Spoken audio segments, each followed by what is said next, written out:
তখন আমাদের ভাইয়েরা জানতে যায় শুধু কেন আপনারা এটা করছেন, তাদেরকে আটকে রাখা হয়, মারধর করা হয়, এটা কেন? আমাদের কি জানার অধিকার নাই? নাই কিনা আমি জানতে চাই। পাশাপাশি অনেক দুঃখের সাথে বলতে চাই, আমাদের মা বোনরা নিরাপদে নাই, তারা শাখা সিঁদুর নিয়ে রাস্তায় বের হতে পারে না। দেখেন, অত্যন্ত দুঃখ ভারাক্রান্ত মন নিয়ে বলছি। আমি প্রথমেই বলবো, কোন ধর্মকে নিয়ে বাজে মন্তব্য করার ক্ষমতা কারণ নাই।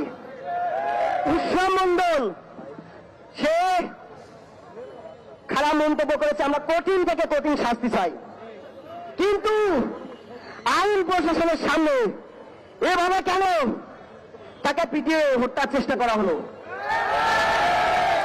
আমরা যখন একটা টিমকে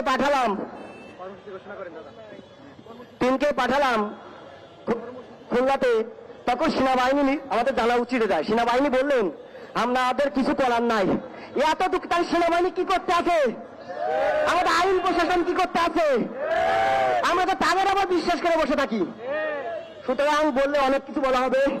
আমি স্পষ্ট করে বলতে চাই, আর একটি যদি অত্যাচার হয় এই সনাতনীদের ওপর, আমরা চুপ করে বসে থাকবো না।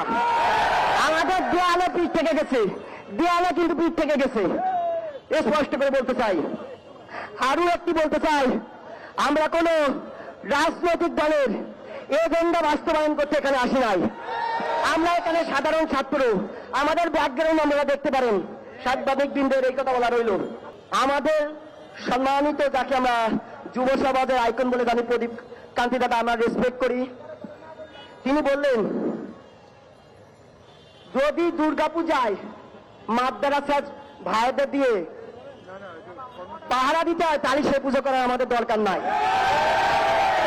আর আমি বলবো পূজা উদযাপন পরিষদ, আমি দেখি বলতে চাই, আর হিন্দু ঐক্য পরিষদ, আপনারা নিজেদের মতো টেবিলে বসে সিদ্ধান্ত নেবেন না, তাদের সাথে দিয়ে হাত মিলাবেন না।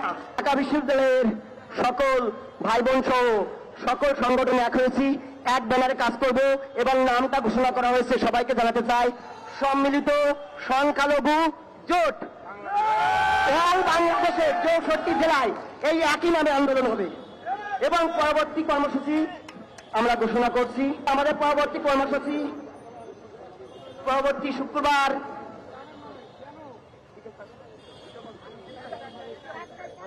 বিকাল 3 ঘটিকায় বিক্ষোভ সমাবেশ ও মশাল মিছিলের আয়োজন করা হয়েছে শহীদ মিনারে।